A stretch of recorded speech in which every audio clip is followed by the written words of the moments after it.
Today you will hear the testimony of Omar Al-Hassan, the son of one of the most respected men in the Middle East, a young man born into luxury, power, and tradition, who believed his destiny had been sealed since birth. But everything began to fall apart when, on an ordinary night, he clicked on a video by Charlie Kirk and heard something he had never heard before, a gospel that spoke of freedom, not fear. From that moment on, his life became a battlefield between the honor of his family and the voice calling him in the midst of a deadly fever. His heart was torn in two. On one side, a billionaire inheritance and a life of comfort. On the other, the call to give up everything and follow Jesus. What he never expected was the cruel act that his own father would take against his life.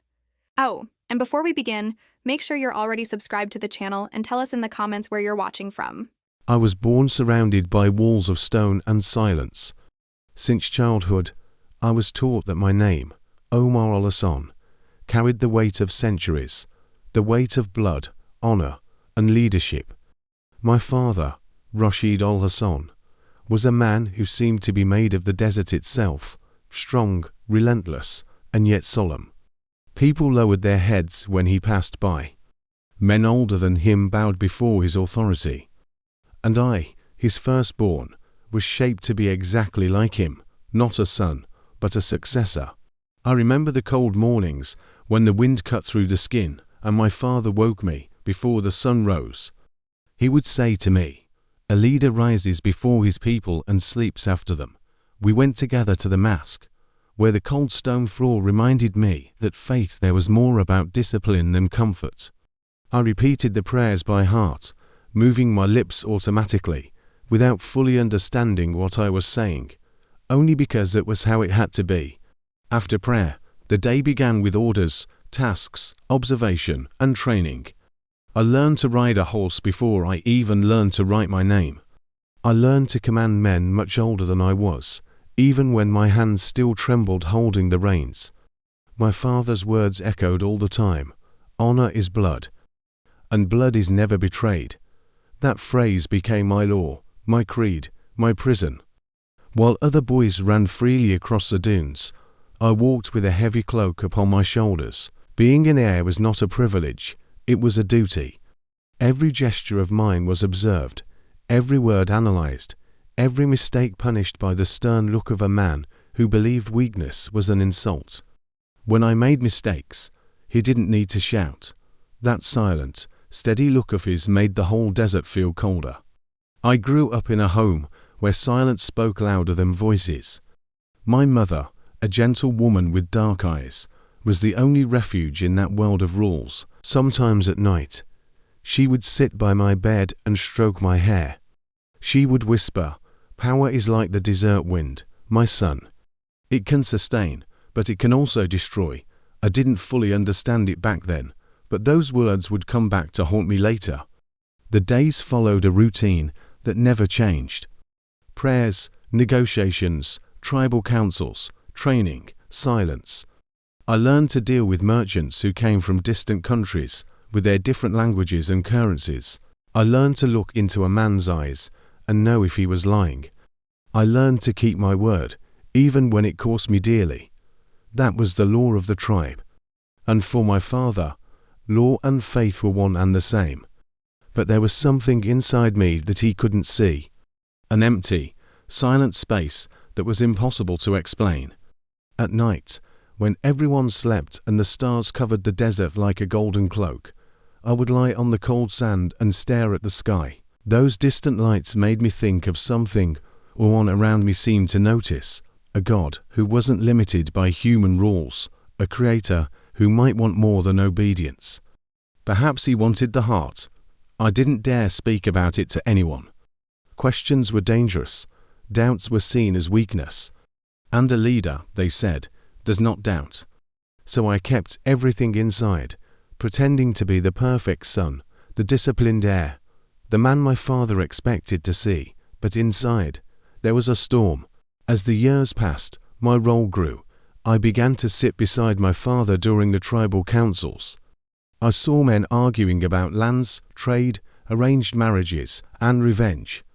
I saw fear in some eyes, greed in others, and more I wondered, Is this what it means to serve God? To decide people's fates based on pride and tradition? To punish without mercy in the name of faith? Once, after a judgment, a man cried before us, begging for forgiveness. He had stolen food to feed his sick child. My father ordered that he be punished according to the law. I saw that man being dragged away, and inside me, something broke. I said nothing, but that scene was carved into my soul. Despite the respect I inspired, something made me different. I felt things deeply. When the drums echoed on nights of celebration, there was joy, but also a hidden pain, as if each beat reminded me that everything in life was fleeting. The dances, the chants, the smell of strong coffee and roasted lamb, the laughter of women. It all felt like a disguise, a way to fill a collective emptiness, the same emptiness I felt alone.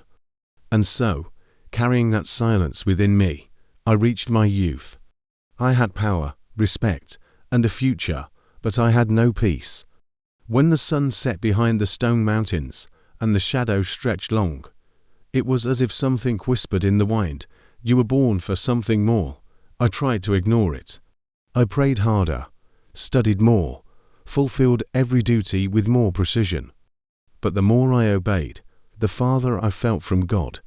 And then came Ramadan, the holiest month, the time of fasting, prayer, and purification. It was during that time that everything changed.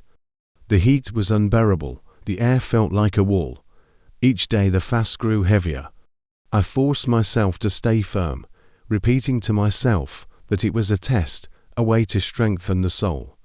But in the third week, my body began to fail. At first, I thought it was only exhaustion. Then the fever came like an invisible fire. I felt the world spin. The sand seemed to move beneath my feet. I remember trying to pray, but the words came out tangled. My knees gave way, and the darkness swallowed me. I woke up in my room, wrapped in blankets, the dense air of incense and prayers filling the space. Distant voices recited verses, trying to drive away evil. My mother wept beside the bed, and my father watched in silence, unmoving, as if he had already seen death and knew what was coming. The following days were a mixture of light and shadow. There were moments when I saw familiar faces and, in others, everything became a blur. Sometimes I felt my body burn, and at other times a deadly cold ran through me. I remember trying to breathe and feeling the air like fire inside my chest. They called the tribe's healer. He brought herbs, oils, and ancient words. He mixed roots in clay bowls, chanted songs, applied cold compresses to my forehead. But nothing worked. The fever only increased. Each night I felt myself drifting farther from the world, as if an invisible door opening and pulling me inside. My father remained rigid, saying it was only a trial, a test of faith. But in his eyes I saw something he would never admit: fear. The leader, the warrior, the man of iron. He was afraid of losing the son who would be his inheritance. It was then, at the height of the fever, that something strange happened. I do not know if it was the heat, the desperation, or something from a place I did not yet understand, but I began to hear voices. At first, they were only distant murmurs, like the sound of wind in the mountains. Then they began to take shape. It was as if someone was calling me by name, but in a way I had never heard before. Omar. I opened my eyes, and everything seemed to float. The ceiling of the house moved like waves. I saw shadows dancing on the walls, and in the middle of them, a light that did not hurt the eyes, but passed through me as if I were transparent. My mother held my hand and whispered prayers, trying to keep me awake. I could only think of one thing: if God really exists, why does he not hear me? Why does he let me suffer this way? In the midst of that confusion, my voice came out on its own, without me planning it. It was almost a whisper. If there is a God who sees me, show me who you are. I did not know that sentence, spoken with the little breath I had left, would change everything. That night, time seemed to stop. The silence became heavy. as if the desert itself were holding its breath. I felt something different, a presence, something unlike anything I had ever experienced in the masks, in the prayers, or in the rituals. It was something alive. And before the darkness completely swallowed me, I had the sensation that someone was there, watching me with tenderness. A gaze that did not judge, did not demand, only understood. A gaze that seemed to know every wound, every fear, every hidden guilt. In that moment, I understood that the God I had always sought in the words of men might not be so far away. And without realizing it, I had just opened the door to the most decisive moment of my life, a moment that would change everything I believed about faith, tradition, and the very meaning of existence. When the silence of that night became almost unbearable, the heat inside my body seemed to consume me from within. I felt as if I were in flames, trapped between delirium and reality. The air was heavy, and the distant sound of prayers echoed in my mind like a faraway lament. The walls of the stone and clay room wavered before my eyes, as if the very world were melting. And then, suddenly, everything stopped. The wind ceased, the sound disappeared, and something indescribable happened. A gentle light began to fill the room, not like the light of fire, nor like the oil lamps that flickered during the night. It was a living light, pulsing as if it breathed. It came from nowhere and, at the same time, from everywhere. I wanted to call for someone, but my voice seemed to have been lost within the silence itself. Then I realized I was no longer alone. In the corner of the room, among the shadows, a figure dressed in white watched me. Its cloak seemed made of something that was not fabric. It was like condensed light, moving slowly, like the moon's reflection on water. My heart beat so fast I thought I might faint, but there was no fear. There was peace, a peace so intense it seemed impossible to exist amid fever and pain. I tried to understand what I was seeing, but it was like looking at something the human mind cannot decipher. The figure's face was partially covered by the light, but its eyes were different. There was no color, no anger, no judgment. They were deep and calm, as if they contained the universe itself. He took a step forward. No sound, no shadow. The stone floor did not react to his steps, and even without touching me, the air around me became light. I could breathe again. He came closer until he stood just a few feet from me, and in that instant I saw the marks. On his hands there were scars, not open wounds, but glowing marks, almost golden, as if pain had been transformed into light. I did not understand what I was seeing, but something inside me, something beyond the mind, recognized the meaning of those marks. It was as if my soul had been waiting for that moment my whole life. Then he spoke. Omar. Never had my name sounded like that.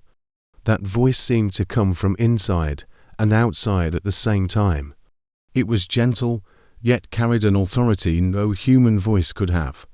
I felt small, vulnerable, and at the same time completely safe. He looked at me for a long moment. There was no hurry, no condemnation, only love. And then he said to words that passed through my being like a silent thunder, I love you.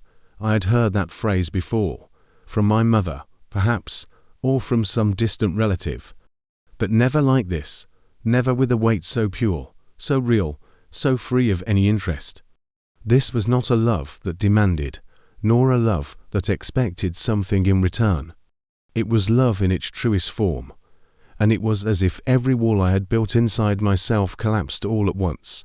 The heat of the fever gave way to a gentle breeze. The pain vanished, and, for the first time, I felt peace. A peace that did not come from the mind, nor from the body, but from a place much deeper. It was as if someone had returned something to me that I did not even know I had lost. Then he said, Seek me, and you will find me. Those words echoed inside me like an eternal call. I tried to respond, but no sound came out. He needed nothing else. He simply smiled, a serene smile, full of compassion, like someone who knows what is to come and yet promises to be present in every step. The light began to fade slowly, first the outline of his body, then the glow around it, until only a golden trace remained in the air. And even after he disappeared, the light remained there, alive inside my chest. I knew something had changed. I knew that this was not a dream. When I opened my eyes again, the sun was rising. The first thing I felt was the absence of the fever. The sweat that had once streamed down my face had dried, and the air felt purer. My mother was asleep beside the bed, exhausted, holding my hand. Outside, I heard the sound of the healer arriving, the same man who had given me only days to live. He examined my pulse, my forehead, my eyes. He stayed silent for a few seconds and then murmured, "This is impossible, a miracle." My father entered soon after, and for the first time since the beginning of the illness, I saw tears in his eyes. He raised his hands to the heavens and thanked God aloud, saying that Allah had given me back my life. He ordered celebrations to be prepared, lambs, banquets. He said the tribe's future was saved. But inside me, I knew it was not the kind of miracle he imagined. I had not only been healed, I had been called. During the banquet, the sound of drums filled the air. People laughed, danced, toasted to my recovery. I smiled, but inside, I felt a growing distance between me and that world. The sound seemed muffled, as if I were watching everything through glass. While the others celebrated, I could only hear one phrase echoing in my mind, "Seek me." In the days that followed, I tried to convince myself it had only been a dream, a fever-born delirium. But the more I tried to forget, the stronger the memory became. That gaze, that voice, the peace, everything was too vivid to be imagination. When I returned to the tribe's routine, I realized everything seemed the same. But I was no longer the same. The sounds of prayer no longer touched me as before.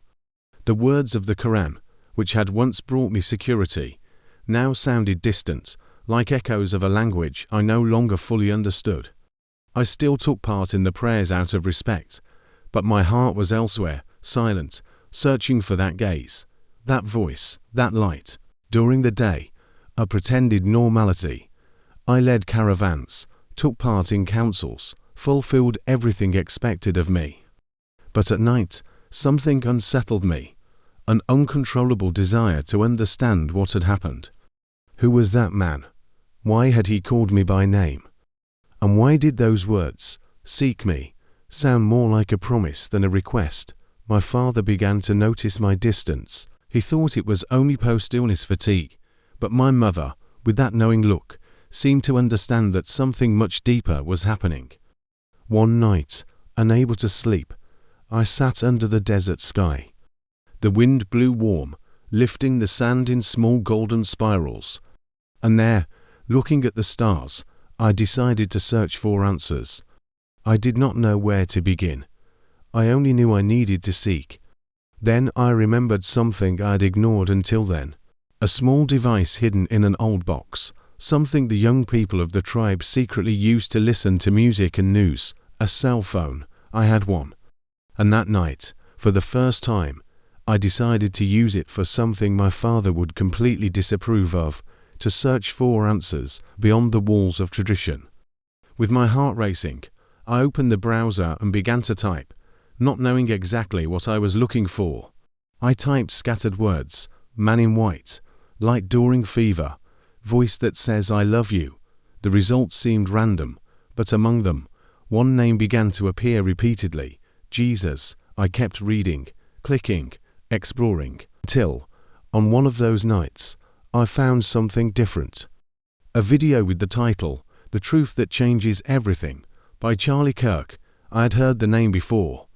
Some young people in the region spoke about him, about his debates, about his courage to say what many avoided. But I had never been interested. That night, however, something made me click. The screen lit up, and Charlie's firm voice began to speak about faith, freedom, and truth. He said that true faith is not imprisonment but liberation. that God does not seek blind obedience, but relationship, that Jesus did not come to impose fear, but to reveal love. Each word seemed to cross the desert and find shelter inside me. I saw myself in the stories he told, in the people who sought meaning amid tradition, in the souls who performed rituals without understanding why. I finished the video with trembling hands. I opened another, then another. I spent the whole night watching. And for the first time, I felt someone was explaining what I had experienced in the fever. That man in white, the voice, the words. Everything made sense now. In the days that followed, my search became a secret routine. During the day, I was the leader's son, the future chief of the clan. At night, I became a silent student of the gospel. I watched videos, read comments, searched for words I had never heard before. Grace, salvation. The more I learned, the more I realized that the God I had known since childhood was not the same as the one who was now beginning to discover. The God of tradition demanded perfection and sacrifice. The God of Jesus offered love and forgiveness. But the heart of someone raised in a rigid system does not find freedom so easily. With each video I watched, I felt a mixture of peace and fear. Peace, because something inside me whispered that this was the truth. Fear, because I knew the price of following it. One night, while watching another video, Charlie said a sentence that became engraved within me. The truth does not need walls to protect itself. It only needs to be found. I paused the video. I felt tears roll down my face. That was everything I needed to hear.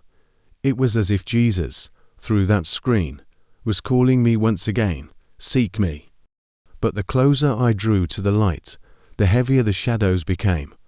I knew that if anyone discovered what I was doing, the consequences would be severe. In that culture, questioning the family's faith was the same as dishonoring entire generations. Even so, something within me would not let me stop. The late nights became my sanctuary. It was there, alone, before the cold light of the phone, that I felt more alive than ever. Every word I heard about Jesus freed me a little more from the invisible prison I had lived in all my life. But that new light began to carry a cost. I grew quieter during the tribal councils. I avoided religious discussions. My eyes no longer filled with pride during ceremonies. And slowly, my father began to notice. The unrest inside me grew. So did the fear. I knew I was approaching something greater, something that could change everything. But I still did not imagine how high the cost of that discovery would be. Because when truth begins to shine inside a heart, the darkness around it does not remain silent. And soon, the echo of that voice as seek me would begin to clash with the deafening sound of tradition and persecution. The changes within me began small, almost invisible. I still attended the clan meetings, still wore the same clothes, still spoke the same language. But something in my voice, in my eyes, had already changed. I no longer reacted with anger. When someone insulted me, I took a deep breath and replied calmly. When my father spoke of honor and vengeance, something inside me burned, not with hatred anymore, but with compassion. I no longer saw enemies, only wounded men trying to prove their worth. At first, no one noticed. They only said I had become more mature after the illness. But as time went on, my transformation began to show in ways no one could ignore. I could no longer bear to see disputes settled with blood. I began to speak of forgiveness, of the possibility of resolving things without violence. One day, during one of the tribal meetings, a rival group came demanding compensation for an incident between our shepherds and theirs. My father, as always, was ready to retaliate, but I, overtaken by a courage I did not understand, asked to speak. I said that true power was not in destroying the enemy, but in conquering him with mercy. That a true leader was the one who could master his own fury. The hall fell silent. For a moment, I thought my words might have touched someone. But my father's gaze made me understand the opposite. He stood up, his face hardened, and said loudly before everyone, "You speak like a weak man. A son of mine does not beg for peace. He demands respect." The sound of the elders' laughter echoed through the walls. I felt the ground vanish beneath my feet. It was as if everything I had said had been a personal insult to the legacy I carried. I left the hall humiliated. And that day I realized that the abyss between my father and me was deeper than I had imagined. In the days that followed, he barely spoke to me. The coldness in his voice was like a blade, till one morning, he announced before the entire family that I would be married to Leela, the daughter of a neighboring tribal chief. An arranged marriage, sealed by political alliances and business. It would be the final step to secure my role as heir. I felt the world collapse. That marriage was not just a union. It was a prison. A sentence that would bind me forever to a destiny I no longer wanted. I spent the whole day in silence, walking through the desert around the village, trying to understand why God would allow me to be suffocated by a life that no longer made sense. That night, locked in my room, I knelt down. The cold floor beneath my knees felt like an anchor, keeping me from completely breaking down. And then, with a trembling voice, I made the most sincere prayer of my life. "Jesus, if it is truly you calling me, show me what I must do. I do not want to live divided anymore. I just want the truth, even if it costs me everything." I closed my eyes, expecting silence, but something inside me grew calm. I did not hear an audible voice, but a deep feeling filled my chest, a certainty that something was about to happen. The next day, the answer came in a way I would never forget. A young man from our tribe was accused of blasphemy. Someone claimed to have heard him question the traditional teachings, that he had read forbidden books. In our culture, that was the same as betraying one's own faith. The punishment was public. I was called to witness the trial as the heir of my father's house. When the young man entered, I saw in his eyes the same fear felt every night. He did not try to defend himself. He only wept in silence. And then I realized that could have been me. Each word of accusation felt like a mirror reflecting my own heart. I too had doubted. I too had sought answers beyond the walls of tradition. I too had discovered something I could no longer hide.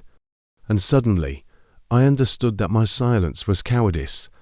When the sentence was given, I could not stay any longer. I left before the verdict was carried out, my heart in pieces. That night, I sat at the dinner table with my family. The food was on the table. The smell of spices and roasted meat filled the air, but everything seemed lifeless. The sound of the knife cutting the bread was the only noise until, without planning, the words escaped my mouth. "Father, I need to say something." He slowly raised his eyes, and the look he gave me was enough to intimidate any man. But at that moment, I no longer feared death. I feared living a lie. I told everything. I spoke about the fever, about the man in white, about the words that changed my soul. I spoke about Charlie Kirk's videos, about the gospel, about Jesus. Each sentence seemed to open a new wound in my father's chest. He was silent at first, but little by little, his face began to change. The veins in his neck bulged, his fists clenched, until he exploded. "You have shamed the name of our house. You have cursed the blood of your ancestors." My mother tried to intervene, but he pushed her aside. His voice trembled with rage and pain. "Renounce it by dawn, Omar. Renounce what you have just said, or I swear by Allah, I will take your life with my own hands." That night was long. The walls seemed to breathe. Every sound of the wind was a reminder that time was running out. I sat on the floor and looked at my hands. They trembled, but inside me, there was an unexplainable peace. I knew I could not renounce what had saved me, and so, before dawn, I made my decision. I took only what was necessary, a little water, some coins, a dark cloak, and left what I had until then called home. I walked in silence, with the stars as my only witnesses. Each step in the desert was a farewell to my family, to my name, to my old life. The cold wind struck my face, mixed with the salty taste of tears. I did not know where to go. I only knew I had to keep moving. With every mile, fear tried to catch me, but the memory of that voice to seek me pushed me forward. I walked 4 hours, maybe days. The sand burned my feet, the sun punished me, and my body had no strength left. Then, when my legs were about to give out, I saw something moving in the distance, a figure covered by a cloak, guiding a small group of camels. It was Amina, a middle-aged Bedouin woman, with steady eyes and a serene smile. She looked at me with suspicion at first, but seeing my condition, she offered water and shelter in her tent. I said little. I only told her I was fleeing. She did not ask questions. She simply watched me in silence, as if she understood. In the days that followed, as I recovered, I realized there was something different about her. Every night, before sleeping, Amina would move a little away, sit alone, and pray softly, but not in the traditional way. Her words did not follow the rhythm I knew. There was tenderness, trust, intimacy. It was a conversation, not a ritual. One day, I asked whom she prayed to. She smiled, and her eyes lit up in a way I had never seen before. "I pray to Jesus," she replied. My heart almost stopped. It was as if God had placed this woman right in my path to confirm that I was not crazy. Amina too had met Christ in secret, listening to sermons broadcast from a hidden radio in the middle of the desert. She began to teach me. Every night, she read passages from the New Testament. Her words were simple, but each verse seemed to burn within me. "When we read, you shall know the truth, and the truth shall set you free," I wept. Because that was exactly what I felt, a freedom that cost everything, but gave me back life. As the weeks passed, Amina introduced me to a small network of secret Christians living scattered across Yemen. Simple people, shepherds, merchants, hidden families, who gathered discreetly in caves or abandoned houses. They shared bread, sang softly, and prayed with closed eyes and burning hearts. There, I found something I had never felt in all my life: belonging. My last name, my origin, what I had lost, none of it mattered. For the first time, I was treated as a brother. It was with their help that I planned my final escape. One of the men, named Farid, knew a Christian sailor who was departing from the port of Aden to Djibouti. It was risky, but it was my only chance. On the night of departure, the sky was moonless. Every sound of the wind felt like a warning. Amina gave me a small piece of fabric before I left. It was part of her veil, with a verse written by hand. "Do not be afraid, for I am with you." I embraced her with gratitude. She smiled and said, "Go, Omar, now you belong to freedom." The journey to Djibouti was long and silent. When I finally set foot on solid ground, a man was waiting for me at the edge of the port. He was the pastor of a small local church. He spoke little English, but he welcomed me as if he had known me for years. That first night, while the sound of the waves crashed against the rocks and the smell of salt filled the air, something happened that I will never forget. For the first time, I was able to pray out loud, without fear, without disguise, without rituals. Just me and God. The words came out between sobs, and in that moment, I realized that the boy who had once been shaped by fear was now a man shaped by love. In that small church, surrounded by simple people, I understood that my life had a new purpose. I was no longer the heir to an earthly throne. I was the heir to something eternal. And from that day on, I swore I would never remain silent again, that I would tell my story, not to stir rebellion, but to show that the love of God is greater than any tradition. Today, living far from the sands of the desert, far from the power and the walls of my old home, I carry with me a mission, not a political or cultural mission, but a spiritual one. I dedicate each day of my life to helping those who, like me, seek refuge, and not only physical, but spiritual. In the United States, I found freedom, but I also found responsibility. With every testimony I share, I see different faces, different stories, but the pain of those who grew up trapped in systems that teach fear, not love. When I tell my story, I always say that it all began with a click on a video by Charlie Kirk, because that was when the seed of doubt was planted, and doubt, when guided by truth, becomes faith. But the true turning point was that night of fever, when I heard the voice of Jesus say, "I love you." From that moment on, everything changed, and today, if there is something I have learned, it is that no one is ever too far to be found by God, not the son of a sheik, nor the modern man who believes himself self-sufficient, nor the one bound by the invisible chains of tradition. When Jesus calls, there is no desert, no border, no past that can silence that call. And if you've made it this far, perhaps your heart has also felt the same calling that transformed the life of Omar Al-Hassan. Because in the end, this story is not just about a man who crossed the desert, it's about all of us who, at some point, must choose between fear and truth. And if today you feel that Jesus is calling you, do not ignore that voice. Wherever you are, say out loud, "I accept Jesus as Lord and Savior of my life." And to make that decision public, write in the comments, "I accept Jesus." If this testimony touched your heart, subscribe to the channel now, turn on the notification bell, and leave your like. It helps this message reach other lives. And if you stayed until the end, comment here, "I love Jesus." And get ready. The next video is already appearing on your screen. Extremism, Depression, and the Debate with Charlie Kirk that led him to believe in Christ, a true Christian testimony. A powerful, intense, and completely real story. You won't want to miss what comes next.